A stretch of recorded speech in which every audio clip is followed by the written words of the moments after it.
live stream just started. So, hi everyone, welcome to week 7 of the Age of Revelation. I can't believe it's been 7 weeks already, 6 live streams. We're officially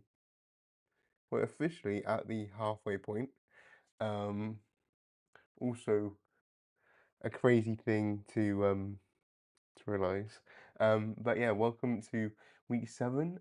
This week it's a bit of a shorter week this week. Only 3 books came out. I originally thought there was 4, like normal, but one of the books has been delayed a week, I guess, and it's coming out next week instead. So next week we get 5 books, but for this week we have 3 books. Um, Iron Frost, Rogue Storm, and Sinister 6. So as usual, I'll be going through all of that, but obviously don't want to just jump right into it. So if you are in the chat at all, um, say hi. Again, as I say every time, I can see the chat now. I've figured out how that works, but I can't see who is in the chat. So if you're there, let me know because I don't know otherwise. And I might just be talking to myself, which is fine. It's happened before. I can do it again. But yeah. So with that, I'm just gonna set everything up. Um, oh my god, hi, Bello. Oh my god, Minion. Talk. Hi, how are you doing today? Um, I just realized I don't want it to be embarrassing, but I've realized I think I realized this a while ago, but I remade that connection recently. Where I'm like, you are KDA, aren't you, from TikTok? And I don't know why it took me so long to realize that. But KDA, I hope you're doing well. I hope I'm right anyway. If I'm wrong, that's so embarrassing. But hope you're doing good. Um, but yeah, so I guess since you have actually messaged, I can actually speak to you. Like, let me know. Well, I guess have you read anything of the Age of Revelation, or have you just gotten your information um from from outside sources? If you have, honestly, I don't blame you. Um, I see. Okay, that's good because I feel like I thought I knew that, but then I wasn't sure, and then I thought the other day, and I realized you are the same person. Well, it's nice to know because sometimes people don't have the same things on social media. So I'm glad I realized that now. But anyway, let me know if you how are you feeling, KD8, about the books. You are my source because my books are 5 months late. Okay, right. Okay, so basically, spoil it for you all. Great. Um, okay. Well, judging off of what you've heard from me, how are you feeling about it going into this? Is, as I was saying in the beginning, this is we're halfway through already. Kind of crazy. Doesn't really feel like that long at all. Um, so yeah, I'm curious how you feel about the books. Just going off of me, how you feel about that. And while because I realized there's like a 20-second delay um on the live stream. So let me just set everything up, and then after that I will jump into the. Also, I'm just so glad you could make it this time. It's always good when people can make it because I feel bad when people can't. And like last week, I did the live stream so early, um, and I guess that didn't. I thought was early for me until it was 6 p.m. here. I guess that might not have been. Thought it might have meant more people could join, but I don't think it did. So I won't be doing that again. I came in with low hopes already. Things have been at least better than my worst. Well, that's it. If you expect the worst, you can't be disappointed, or whatever Zendaya said in No Way Home, Far From No Way Home. But yeah, okay. Well, that's good. At least that's sort of how I feel, right? It's not been awful. It's not blown me away. Yeah, it's happening. There's some good things in it. Um, there are some not so good things in it. Um, but yeah, okay. So I guess I'll just start this. I'll just start off then, right? So first of all, we have Iron and Frost issue 2. As I said, Unbreakable X-Men has been delayed till next week, so we'll find out more about um that the next week. And oh, it doesn't matter what time you stream. I always somehow happen to be busy. It's a sign from the universe that you shouldn't watch my streams. That's it really. But so starting off this week, we have Iron and Frost by Cavan Scott, with art by Ruari Coleman. And obviously, in the last issue, we found out that Emma doesn't have a heart. She's constantly in diamond form, and she got left behind in a sinkhole. Um, and then she came back to the place and she saw that Iron Man is like an actual person, like an actual robot Iron Man thing because of the X virus. And that's pretty much where we left off. So with this issue, we get a little bit of context again about, Tony and Emma's relationship. Obviously, in the present, they've not long been married slash fake married slash divorced. And then obviously, she fell and was stuck down there with no heart for a while, blah blah blah. And as it picked up the last issue, Tony's like an Iron Man, which is kind of crazy. Also, the little girl that they rescued back then is now like a mutant superhero now called Landslide.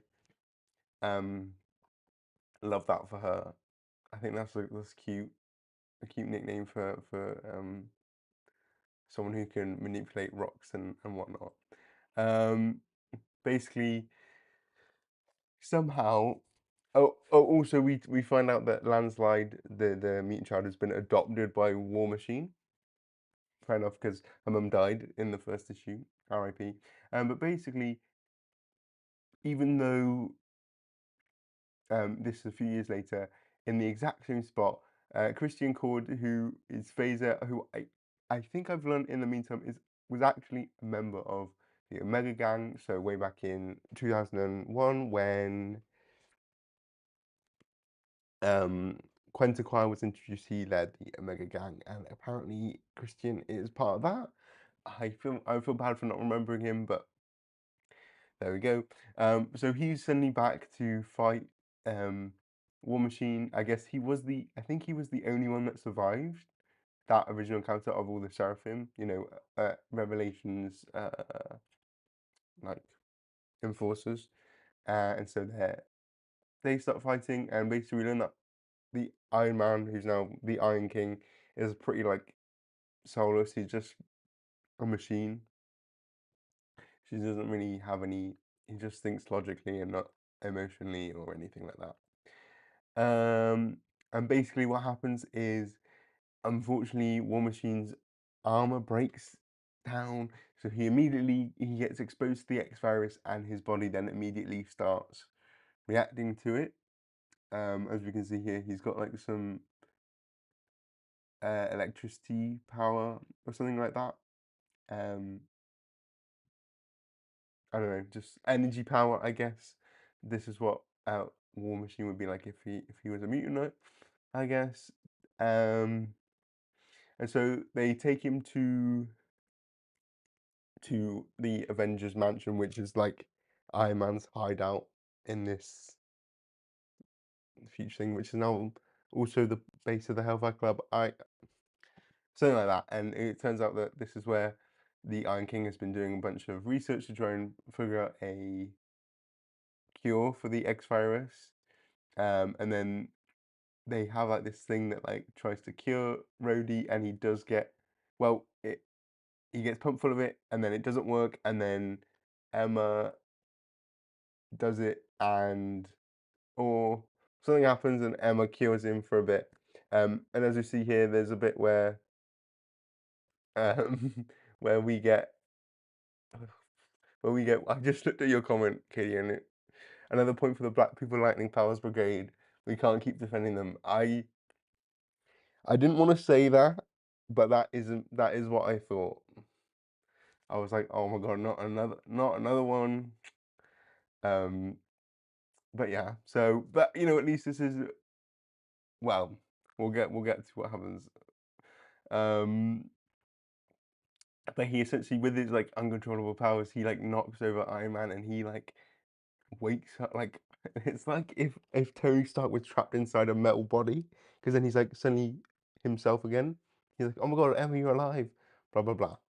Um, but then his body's going out of control, and then evil, like the robot version of Iron Man, takes back over, and so Emma stabs him again with this like mutant to thing to control his powers, and it works, and basically, um, obviously Emma's here because she wants Tony to give her a heart or what have you, so she doesn't have to be in diamond form.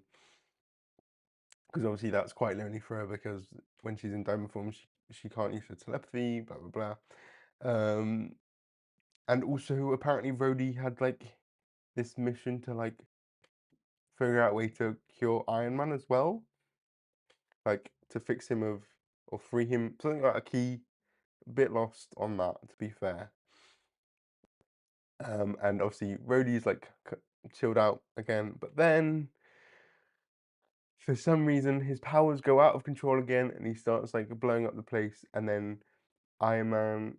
Well, Emma's like, "Oh, Tony, you need to do something," but unfortunately, and he's like threatening all of the research, like he could blow up the whole building, what have you.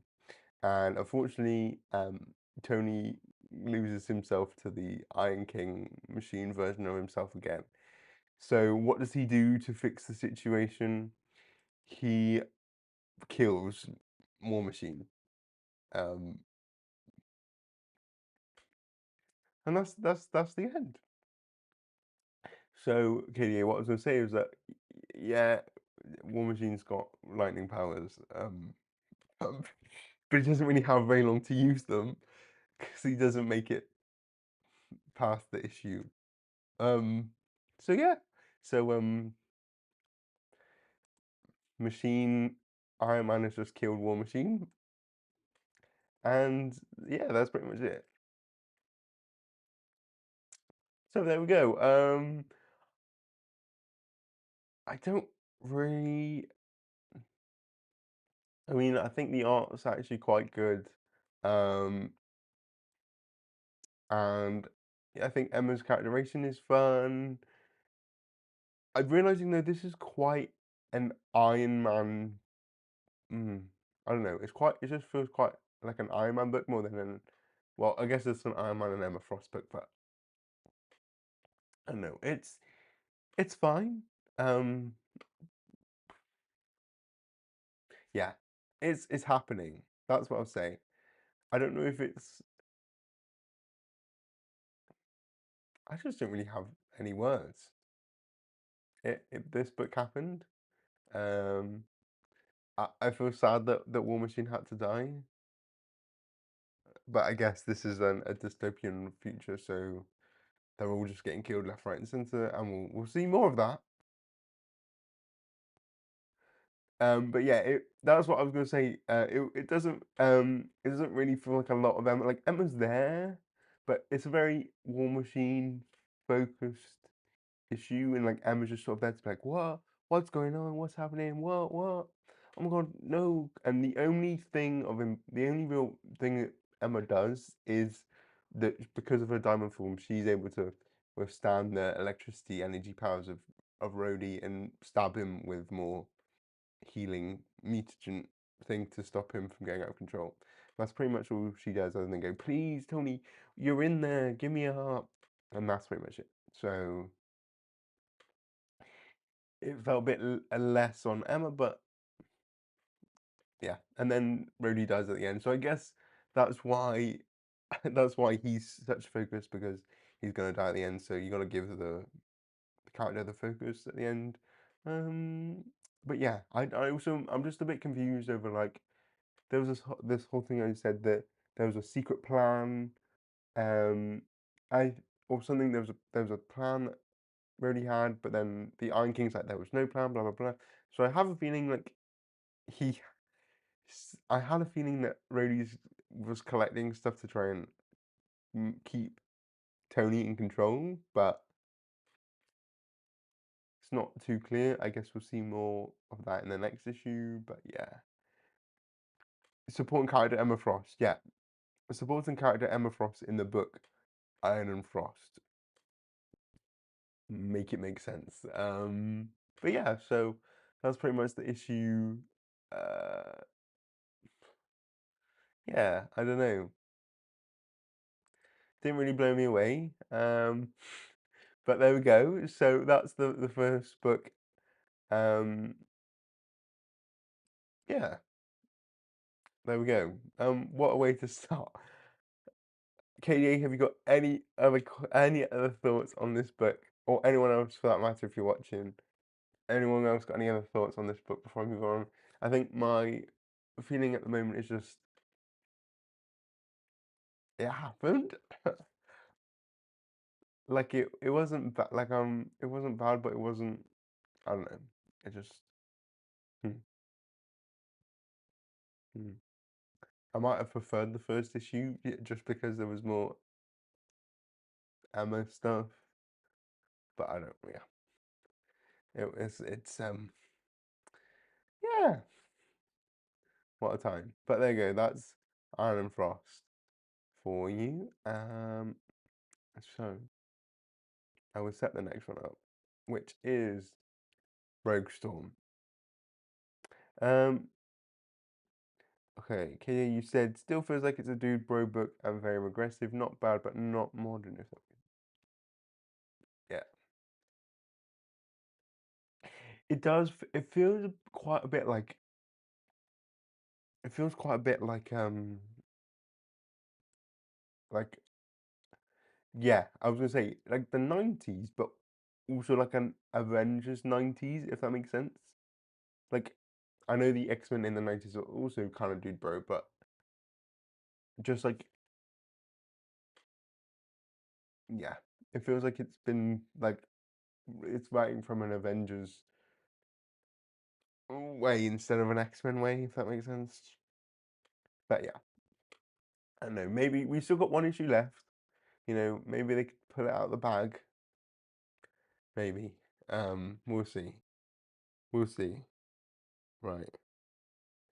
Okay. So the next one, as I was getting to, Rogue Storm. Now, this book is well, Rogue Storm issue 2, written by Muewa Odani with art by Ronan Boshi.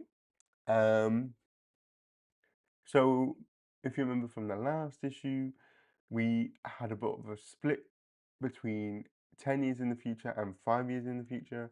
5 years in the future, the Sahara Desert is Iceland now, and Rogue Red, who's the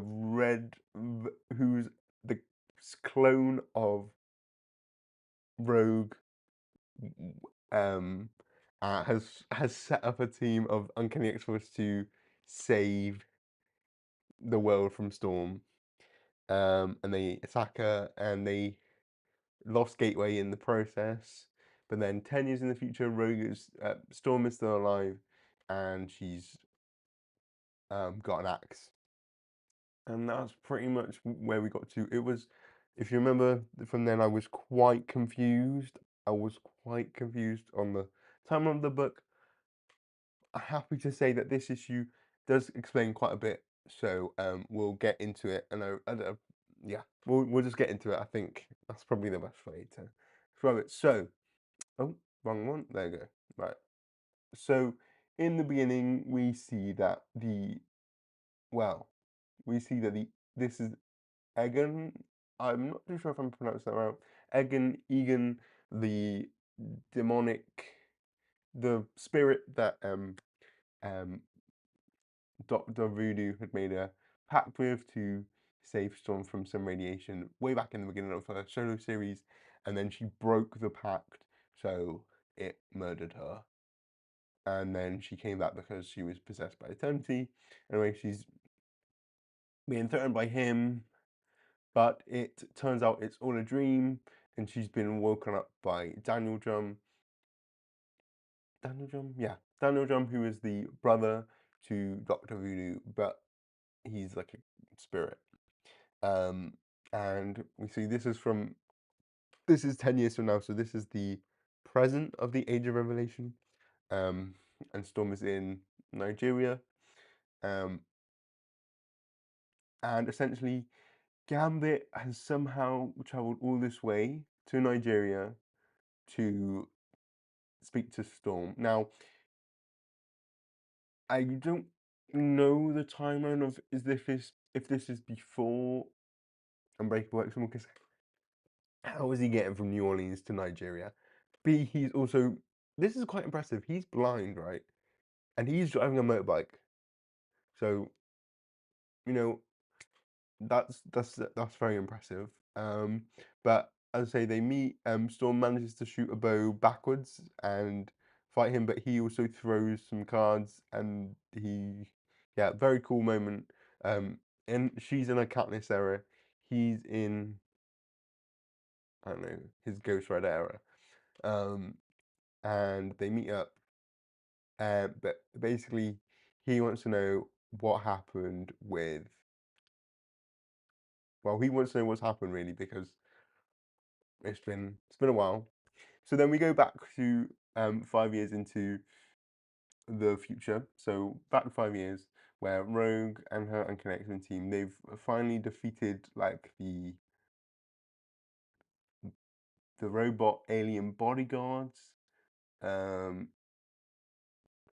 that were like defending her fortress. She's now got her own like fortress of solitude in the Sahara Desert, and they're like, okay, we can do this. You know, we gotta do what we need to do. And essentially, they find Storm here chained up in a like super ice pressured dome that's apparently unbreakable. I don't understand physics, but it seems possible. Um, and yeah, the dome is made of ice, cold enough to freeze whiskey into slush by the touch, but the pressure within is channeled in a way that enhances the durability. So she's using some weather physics powers to make it an indestructible dome, right? Um, and so basically, Rogue is like, okay, I will do it, and she uses her knuckle dusters that Storm gave her, and she cracks the dome. I don't really know how it works, but she did that, and then Storm is freed immediately and goes like, leave or die. But very ominous, right? With this black word bubbles. Basically, we learn that um,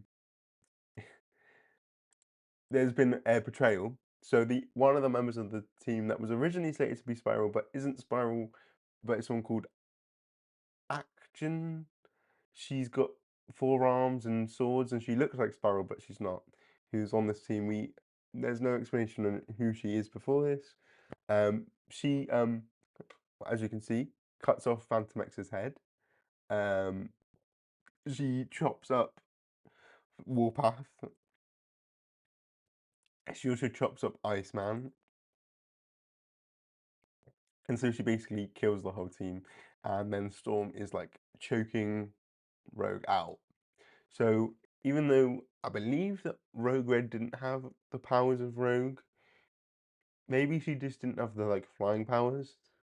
But because she did start to show like she's absorbing Storm's abilities, but she doesn't do it well enough. And Action stabs her in the back.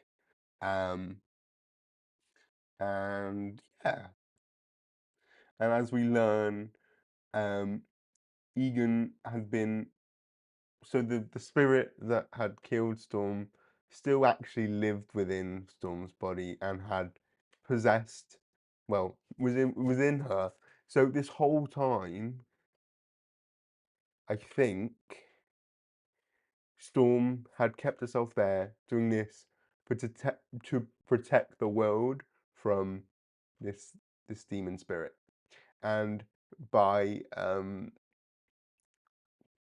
releasing Storm from this dome, they've unleashed um the spirit, and like the whole team is dead.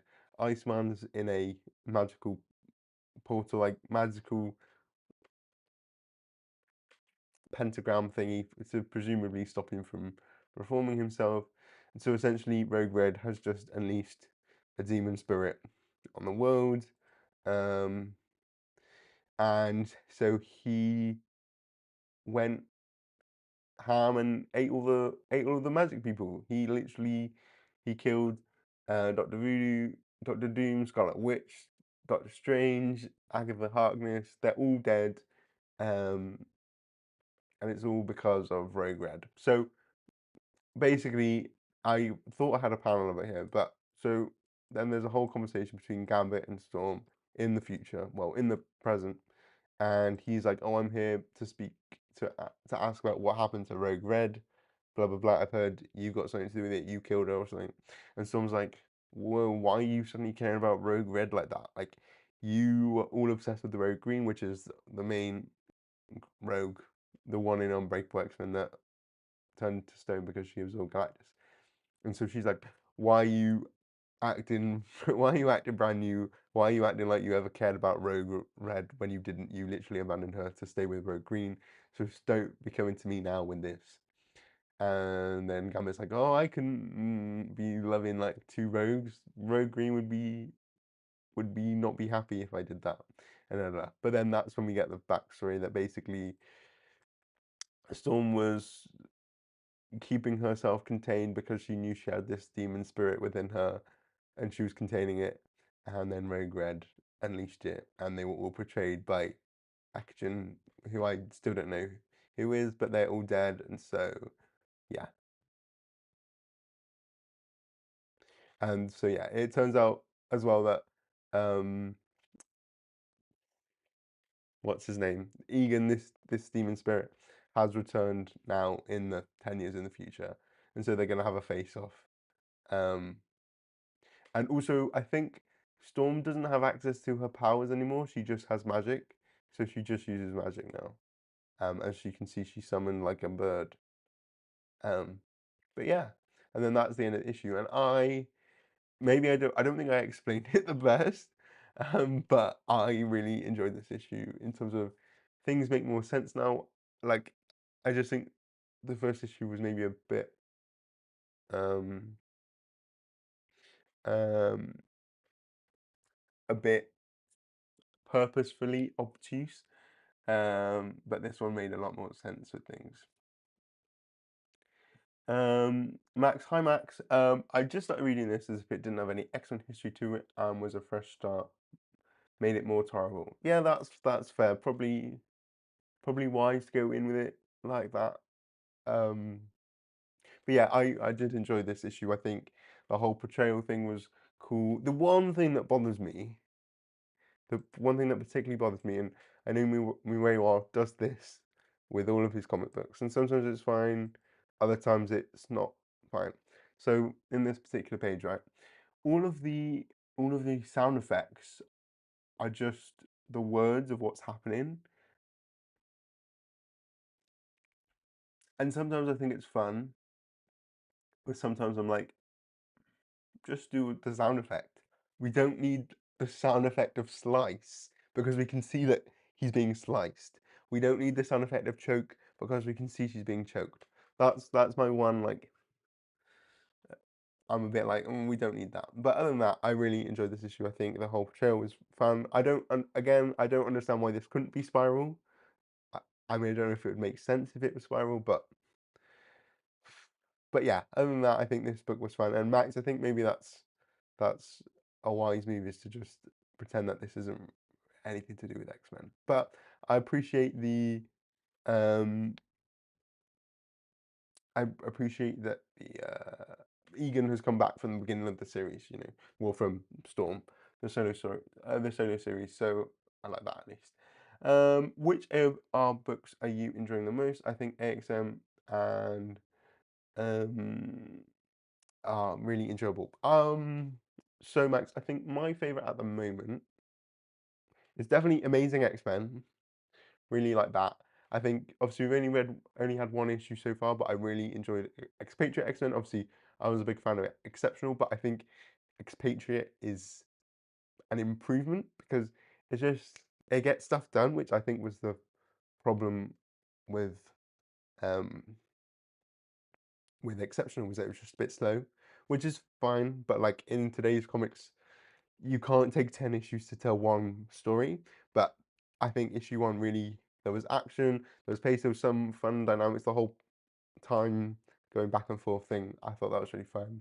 Um, and what else? I think Sinister Six, as we'll get to, is enjoyable. Um, I'm trying to think if there's anything else.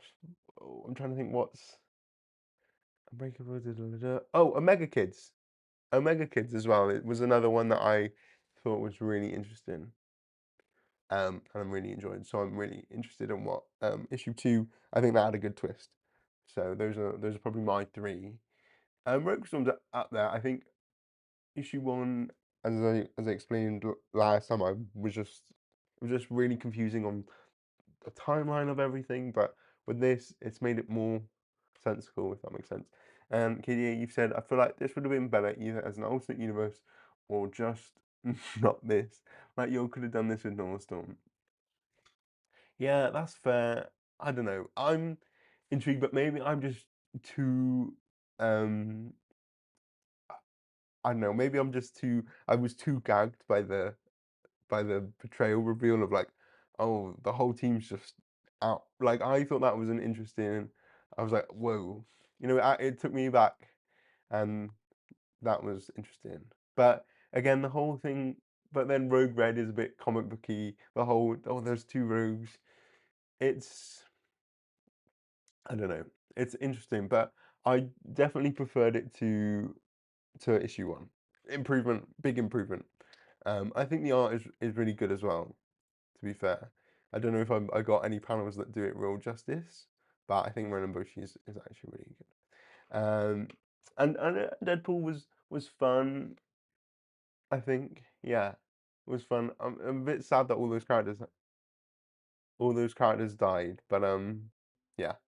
So that's but that's Rogue Storm for everyone. Again, I think this was an improvement. Those people are dead, and the Egan has come to f fight Storm one last time. Um, I'm going to be interested to see if this has any impact whatsoever on the present day stuff because I think that's the other thing for me is that it doesn't feel like it's going to have much impact, and um. It's like I know obviously Cyclops is gonna remember this Beast, but no one else is, right? So it just was a bit like, oh, that Storm is not gonna have learned anything from this, or I don't know, it just was a bit hmm. But anyway, that's I guess that's an issue with the event as a whole, but we'll see. And I like the art, but I did get confused at the start when she showed the orb, and I thought I was looking at a vase in 7A. That was interesting, and I mean, I guess that was a dream. And sorry, Kitty, that's not.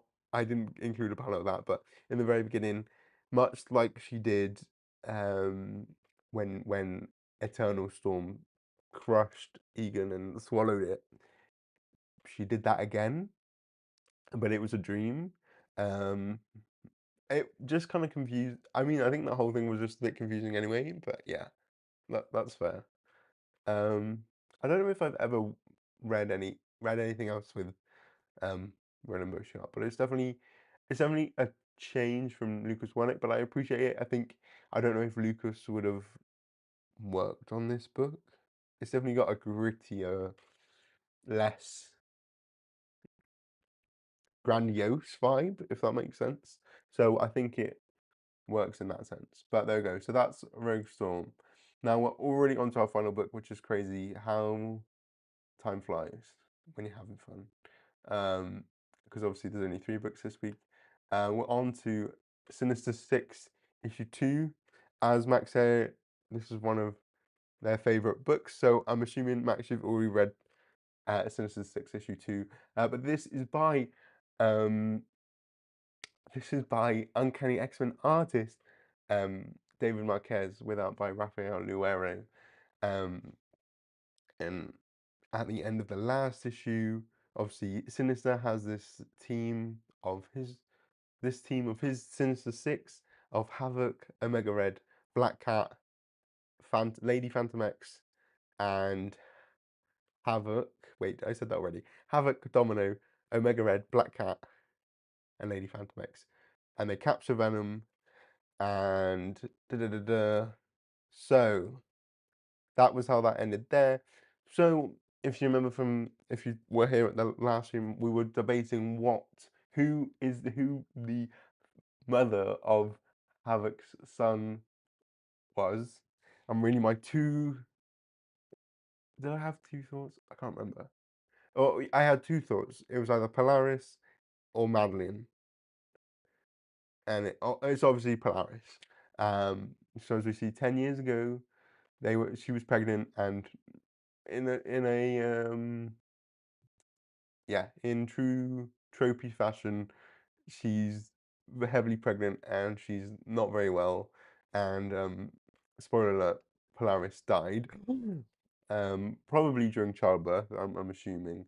Um, it doesn't really specify when she died, just that she did die. But anyway, we'll get more to why she died in a bit. But with Venom, that they captured, because they want to use, well, Sinister wanted the Venom symbiote, because it's immune to the X virus, and obviously the whole thing is trying to figure out a way to reverse the X virus. But they've been electrocuting Venom, and it's not worked, and like they haven't released the symbiote hasn't left the host. I don't know why they don't just get fire or sonic stuff. Isn't that's what you do to get rid of Venom, or to stop Venom? But maybe this Venom has evolved, and the important thing is that we don't actually know who Venom is, which I think is going to be important in issue 3. But yeah, we'll get to that. So instead, then Sinister's like, oh, instead, okay, I'll just make you part of the team. Um, so there we go. And then we learn, before the team go on a mission, Havok has a sit down with his son, and basically reveals that even though the X virus is supposed to be does nothing to mutants because you're already a mutant, so what is the X virus going to do to you? Turns out it did impact Polaris and also Havok. So I don't know what it did to Polaris before it killed her, but it killed her. And then to Havok, it's starting to turn his body into crystal, which is interesting.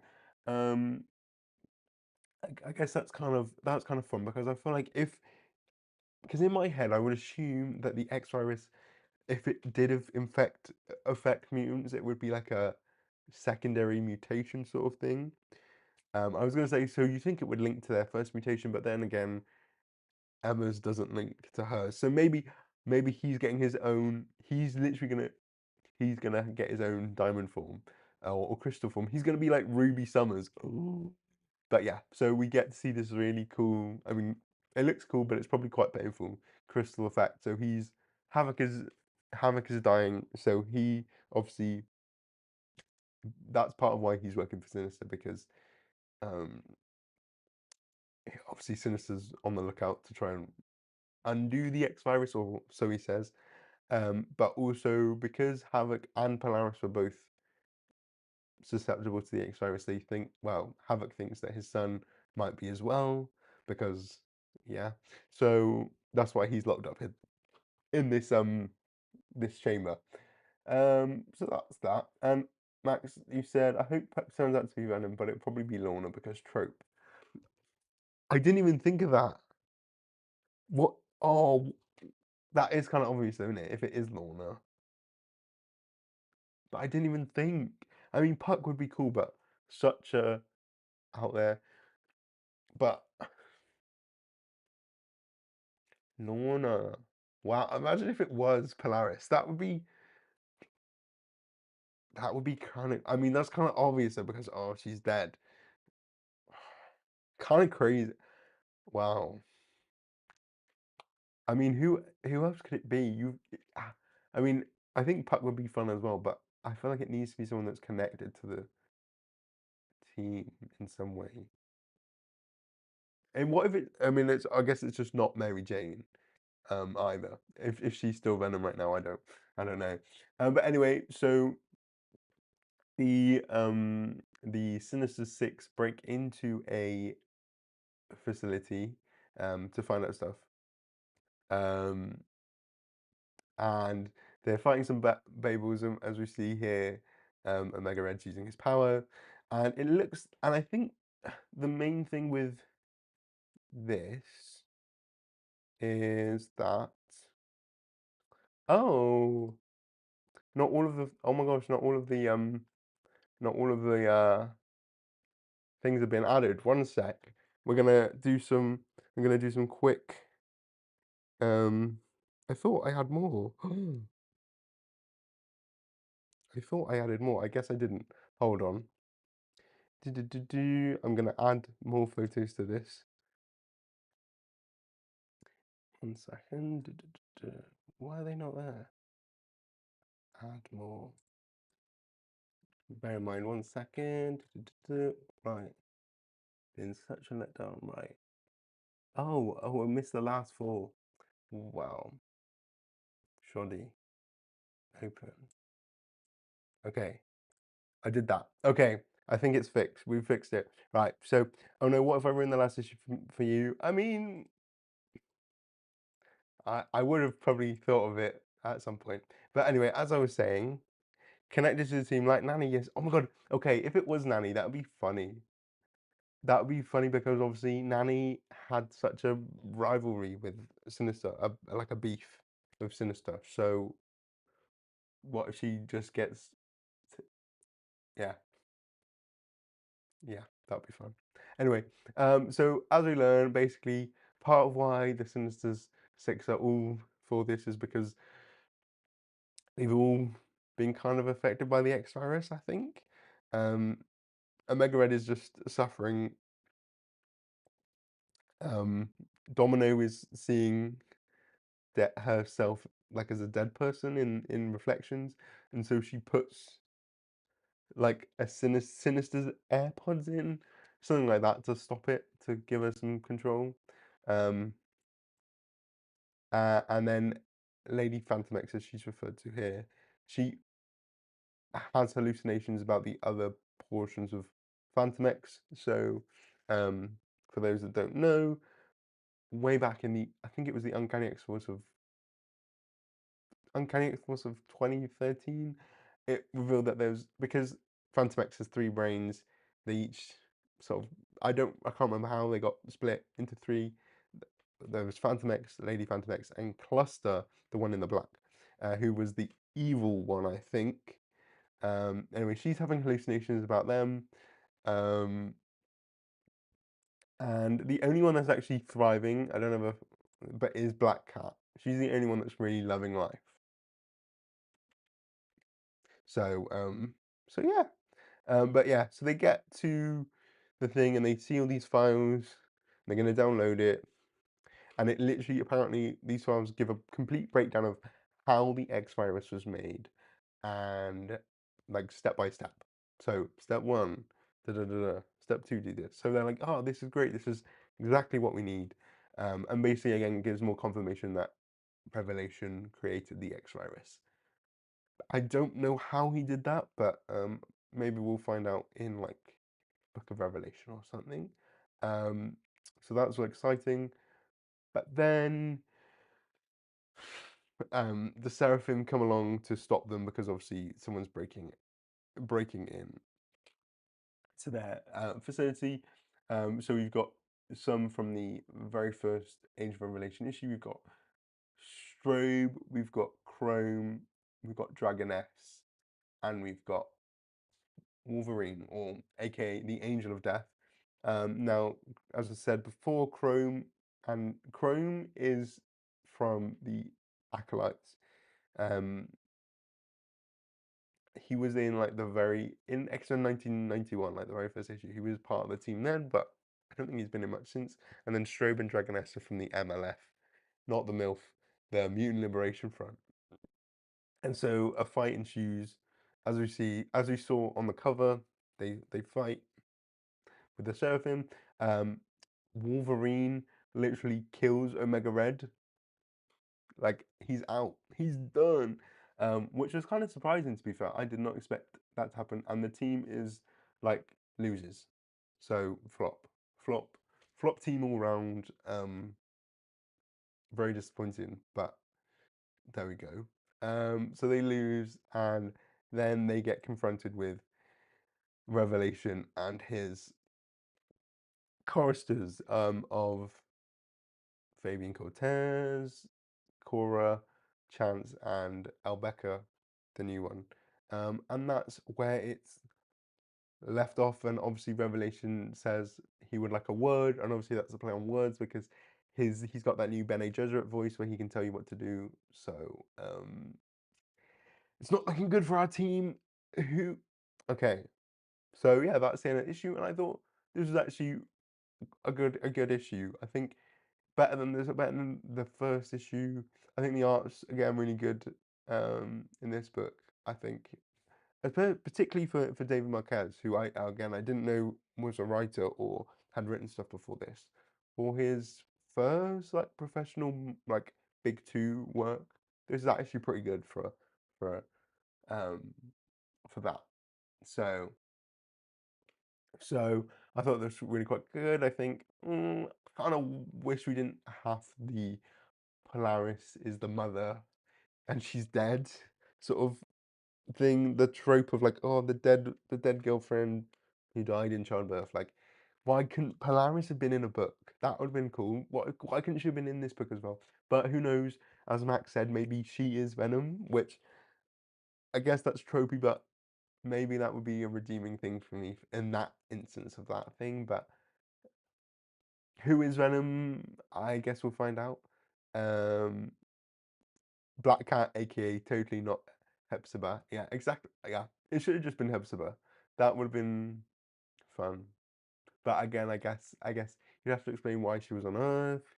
But as we saw last issue, last week, sorry, Jean sacrificed herself trying to stop the X-Virus from going into space. So maybe she was caught in the crossfire. You could have just done it something like that. But anyway, Max is saying most of the AOR books are like you have 3 issues, kill as many characters as you can.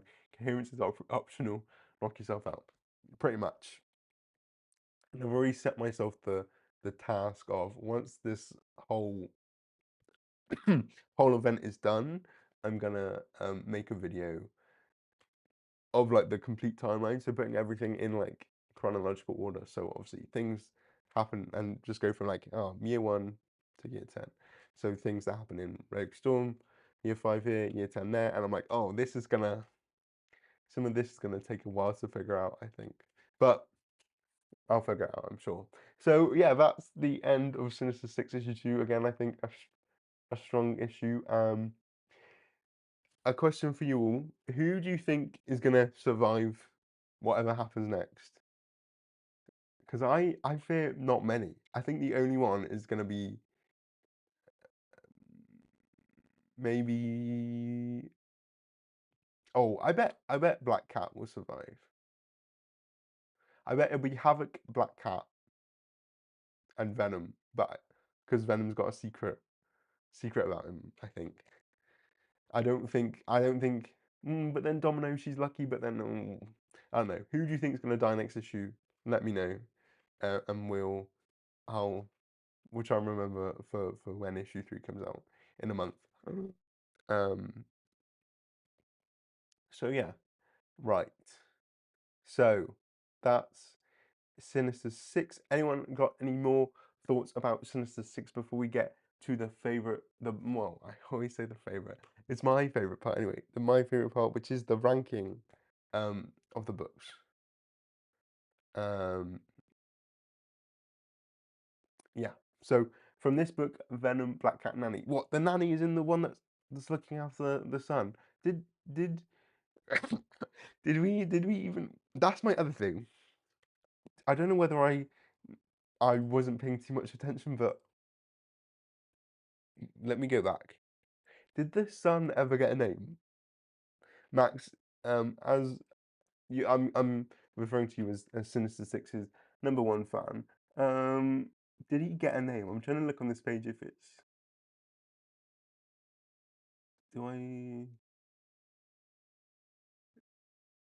Oh, Chris, Chris. Yes, it's Chris, obviously. I just read it there, yeah. Chris. So Chris after their his dad. Oh my God. You just and that's dawned on me, wow, Havok and Scott have the same thought process. Oh, let's name our kids after our dads, because obviously Cable was originally Christopher Charles Summers, and then Maddie was like, no, his name's Nathan because Mr. Sinister. So yeah, but I think re trying to read this page, he said Chris. So I'm going with Chris, who won't be seeing past the end of this book. I love that Havok loves to have kids in alternate realities that he'll never see again. So Scotty in Mutant X, um, and then Katie with the Wasp, and then Chris. So he's a big fan of that. Um, so anyway, so Venom, Black Cat, Nanny. I wonder whether Chris has any powers. Maybe we'll see them before the end of the book. Sure, come on, like surely we gotta see his powers. If we're never gonna see him again, let's give him some crazy powers. Domino's already seeing her death. Oh, oh, yeah, yeah. That's to be fair. So shouldn't be surprised if she kicks the bucket. Um. So yeah, but there we go. So with that done, we'll get to as I said, my favorite part of the ranking, which is my favorite part of the stream, which is the ranking. Um, let me know your rankings of this week's books. This is not of all the books, just this week's books. There's only 3 to choose from, so whatever you are, whichever book you are, you'll always be on the podium, which I guess is great for these 3 books. Um, hmm. Okay. I never plan this out beforehand. I literally just do it in the moment. So these are like my live thoughts in the moment. So in last place, but in third place, so really not that bad. It's got to be Iron and Frost. Um, just one of those issues. Like it happened. That's what I can say about this issue. It happened. Also, as we were discussing earlier, it feels a lot like Emma Frost is a supporting character in her own duo book, and I don't know, it just wasn't it wasn't all that to me, unfortunately. I mean, it was nice to see War Machine, but then things end badly for him, and I just it just didn't. Maybe if I cared more about War Machine, um, but also I'm like I don't not care about War Machine. It just none of that. It just felt a bit. Maybe it's because it's all set in this one location of like the Hellfire Club in the Avengers Mansion in a sinkhole, and there's no like movement. It just feels a bit stilted. Maybe that's something to have. So yeah. Frost, Iron Frost in fifth place, absolutely. Well, if you want to put it like that. Oh, an interesting Max you said here. Honestly, I thought this wasn't a bad week. Iron and Frost in third, Rogue Storm in second, and Sinister Six in first. Nothing offensive like Laura Kinney Sabretooth this week. Yeah, that was my lowest one of last week as well. That was all. I also just off topic. That really the way Sabretooth is like I enjoyed Laura Kinney Wolverine. So I don't know what's happened unless I need to reread and repay attention. But I thought like it wasn't perfect, but I thought it was a enjoyable book, and I feel like we've lost that with Sabretooth. But that's for last week and for in a few weeks' time with issue 3. So that's in third place. Now, in second place, I will say it's a close call, but actually a very close call because I've debated. But I'm gonna put Sinister's 6 in second place. Um, now again, I thought this was a good book. I thought this was a good issue. Improvement on the first issue. Thought the character dynamics were fun. The little bits we see of each character were interesting. The fact that they're all like suffering, apart from Black Cat. Didn't care, as I said, too much for the whole Polaris is dead thing, but she might not actually be dead, as Max has pointed out. So if she's Venom, if she's not Venom, then wow, I've built it up in my head now that she has to be Venom. Um, but yeah, I think the art is good, and I said for a first major comic series from David Marquez, it's it's it's really solid work in a way that I honestly think Sinister Six might be. It's like on par, if not better, than some of the books we've had in the From the Ashes era. Like, I just feel like people are more in character, things are less ridiculous. Um, characters sound like themselves and they don't give each other weird nicknames. Um, so yeah, so maybe David Marquez should have a book. I mean, the Shadows of Tomorrow is getting bleaker and bleaker by the day. Just I think it's just been found out that the next Storm book is not even ongoing. It's a 5-issue miniseries now, uh, and the only ongoing series is still just X-Men, Uncanny X-Men, and Wolverine. Which, but anyway, that's for another day. But yeah, I thought this was a really strong book. Character dynamics are interesting. The Venom mystery is interesting as well, and the yeah, I just think it was a good book, solid good book. So as you could probably tell, Rogue Storm was in first place. As I said, not not too far from Sinister Six. I think they could almost be interchangeable. I think what really sold it for me this was just that it made things in the first issue make more sense, which I really appreciated because I really struggled with that in the first issue, where things made sense in this one. Plus, I think the whole like murder, um, the whole this whole portrayal by Akajan, who's totally supposed to be Spiral but not, was just a really was a gag moment that did make me pause and go. And also, I think the whole Storm thing, the whole Storm is being possessed by Egan and was actually containing it inside, and that was the miscommunication, was interesting as well. Again, I understand, as we were saying in the comments, that this could have been an alternate reality and blah blah blah. But I know I still think it was really interesting. I really enjoy Roland Boshi's art. Um, Not perfect, but I thought it was interesting. We'll see if number 3 pulls off the landing or if it goes crazy off the rails. Um, but yeah. So that is my number 1, I think, just because it's like, yeah, just different. And it's also, it is tonally different to the Storm series itself. So I guess I'll give it points for that as well for doing something different. But yeah, that's my ranking of this week. Again, a really short week, but to make up for that, in next week's we have 5 books. So love that for us.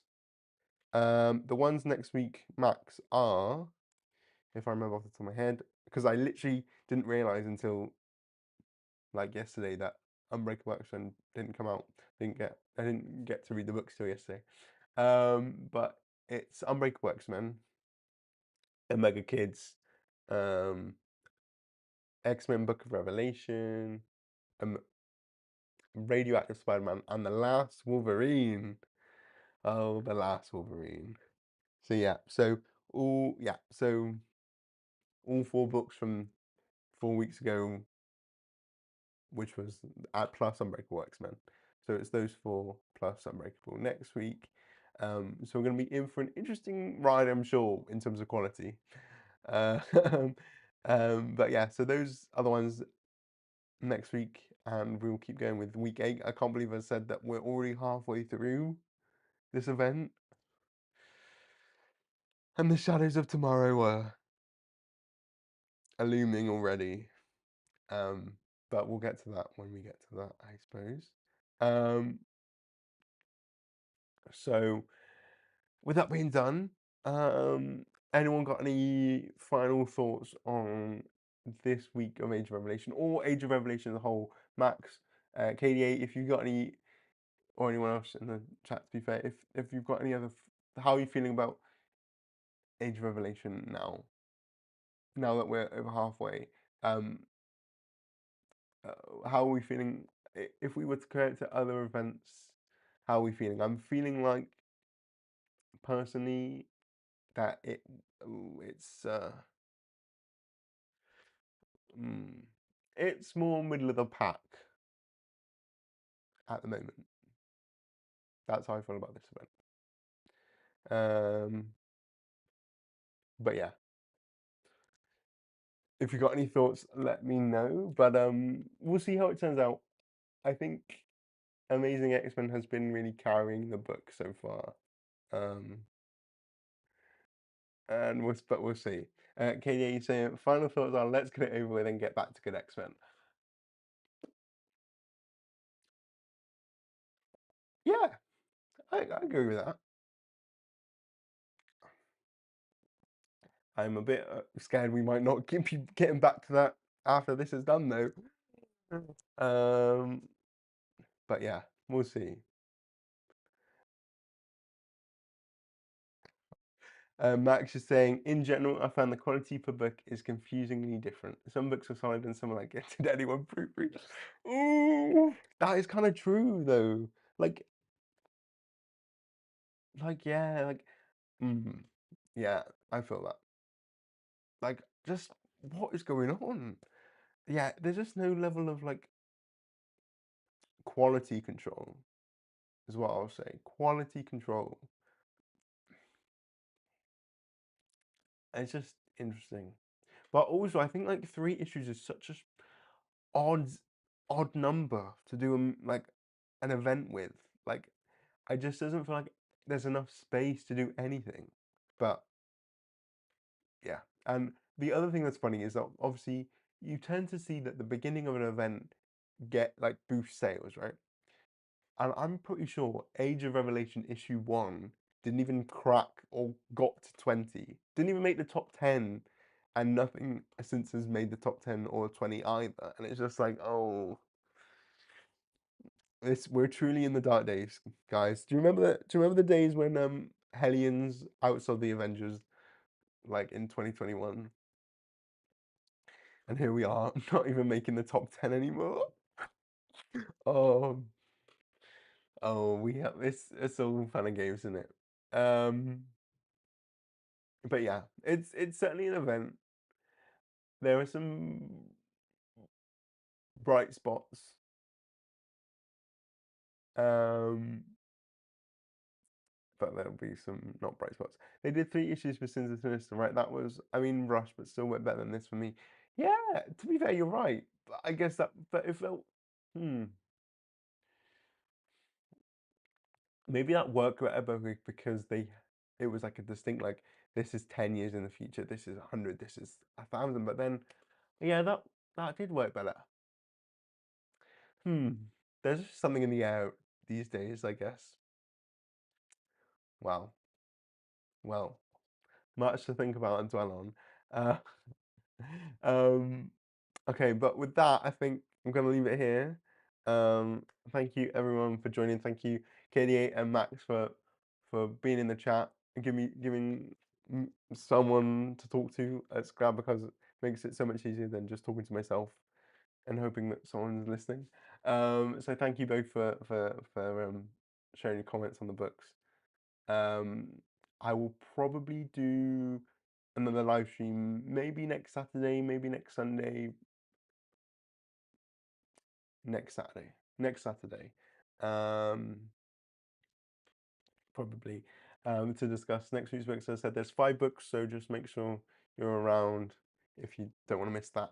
But always, if anyone's seen this live or seen the end of it, it'll always be in the. You can always watch it back.